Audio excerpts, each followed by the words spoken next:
All right, so what is going on, guys? It is your boy here, of course, the Combat Consultant, guys. So I have to just go ahead, man. Finish it off for me. Finish off the bar. This is going to be a one-take video just because I don't have enough time to edit this down before the actual fights themselves take place. Of course, I'm talking about the Misfits Prime card. I'm actually in a hotel in Virginia right now, but I wanted to make this video because on the flight over, I was able to download the entirety of the press conference and watch it. I have this list here. I wanted to give it to you guys. It's going to be super duper, again, low edited.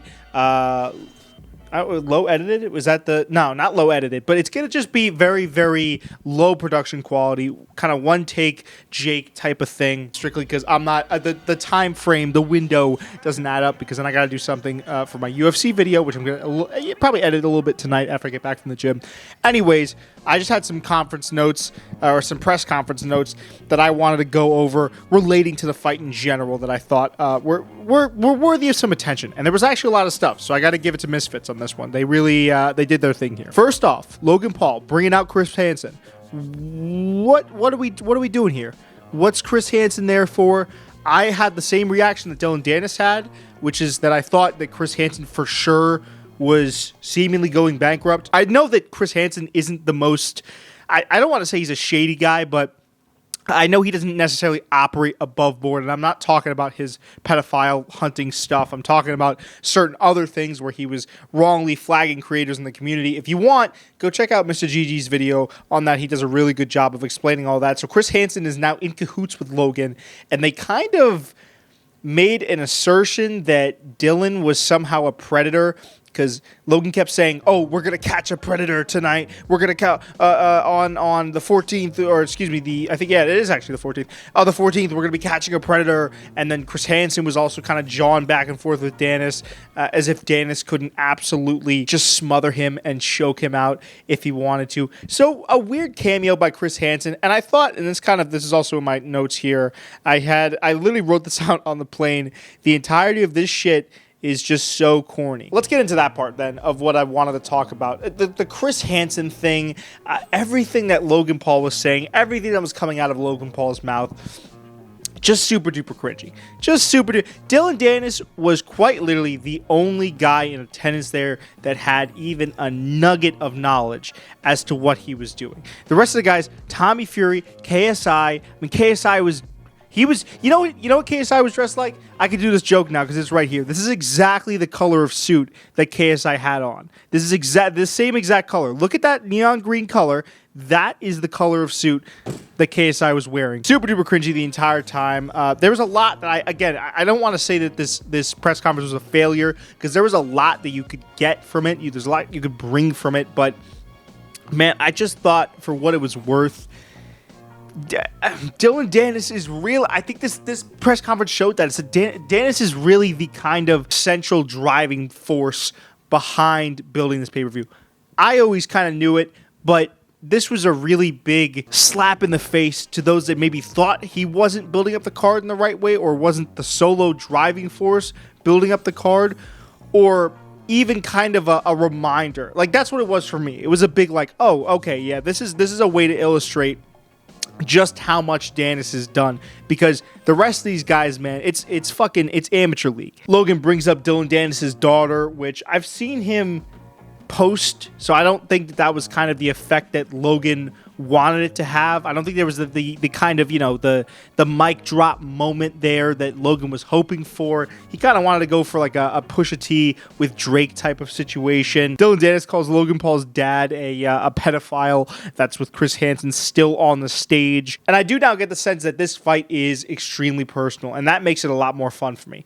That makes this fight about 500 times more entertaining, because you have Logan Paul, a guy that's super duper cringe, super duper unlikable in my personal opinion, a guy that scammed people, and then Dylan Dennis across the ring from him, a guy that will take things way too far, has also scammed people, but is kind of more favorable in the public eye just because, it's the enemy of my enemy is my friend. Remember when we were talking shit about Dylan Dennis? I just realized that. Remember when we were dumping on Dennis. Remember when I was dumping on Dennis on this channel? It's fun fact, actually. I'm not going to get off too off topic here, but I was supposed to have Dylan Dennis on for an interview because I knew his old striking coach.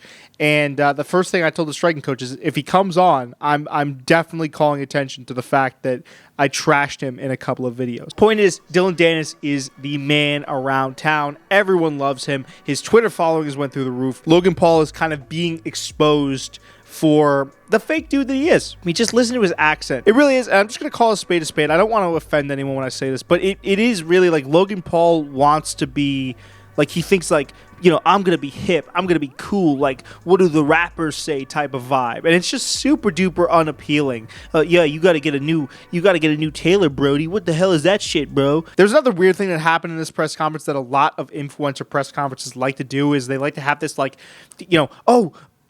coming out of nowhere, another influencer type of thing. This time around, it was Bryce Hall, and he asked Logan how many steroids that Logan was taking. I'm not sure quite why. Bryce Hall was just there asking questions. Keemstar even got a question off. I mean, it was listen, all of these events are always very disjointed. We don't tune in to these events necessarily for, let's just put it this way, a boxing purist would not tune into this event looking for a traditional boxing experience.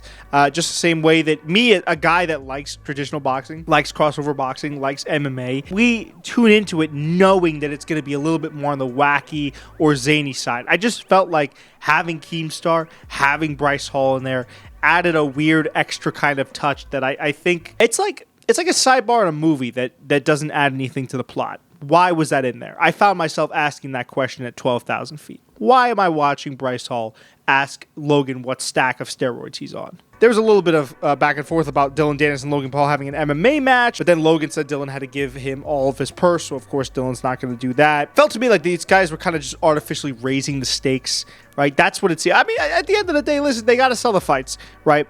And Dylan Dennis, for as much of a one-man show as he is and as great as he has been at selling these fights, it doesn't change the fact that the rest of these guys have to actively try and sell this fight. So at the end of the day, they're going to do that. Talks about an MMA match. I mean, it's obvious. You could parlay that in later. Whoever wins, really. You could say, oh, so what about that MMA match, right? We've seen Logan in boxing against Dennis, but what about Logan in MMA against it? That's something that the Paul brothers have long since wanted to try. I mean, Jake is going to hopefully step into the PFL Smart Cage in 2024, and I know Logan Paul has expressed a lot of interest into getting him into MMA, so I wouldn't be surprised if that was something where he was trying to potentially...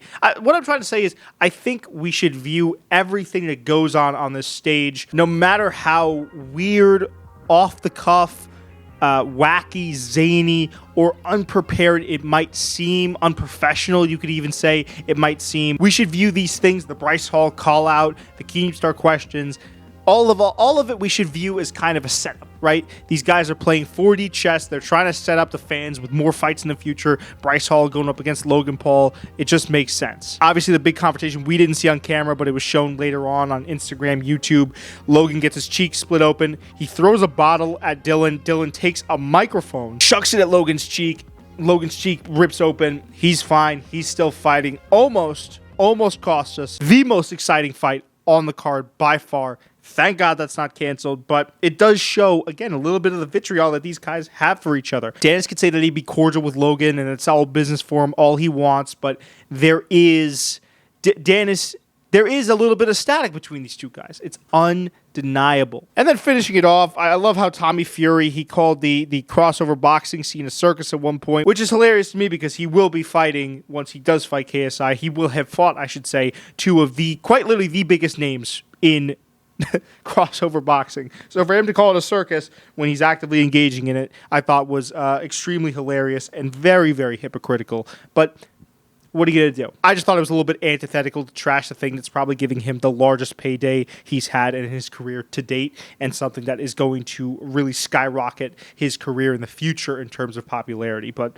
I don't know. Maybe I'm just too logical. Yeah, John Fury making it all about him hitting the glass, calling KSI out on the side, and then some of the DraftKings bet proposals on the ticker. I'm going to show you guys on the screen now. We're absolutely wild. You could take a bet on whether or not KSI's and Tommy Fury's crews were going to get physical after the weigh-in. If that doesn't say something about the state of betting, sports betting in America, and the vice grip that it could hold on some people, I don't know what does. So I apologize about the more kind of one take and I guess like listicle kind of nature of this video, but I did want to kind of give my thoughts, get it out quickly. I'm going to edit it tonight before this Saturday, and that's in 2 days, so I'm going to have it out tomorrow. I'm going to work on it for as long as I can and get it out as quick as possible. But expect more of the same, more high-quality stuff coming up after this. I'm going to be talking about Volkanovski taking the Islam fight on short notice. That's going to be a great one. And until the next one, I'll see you guys, well, in the next one. Deuces.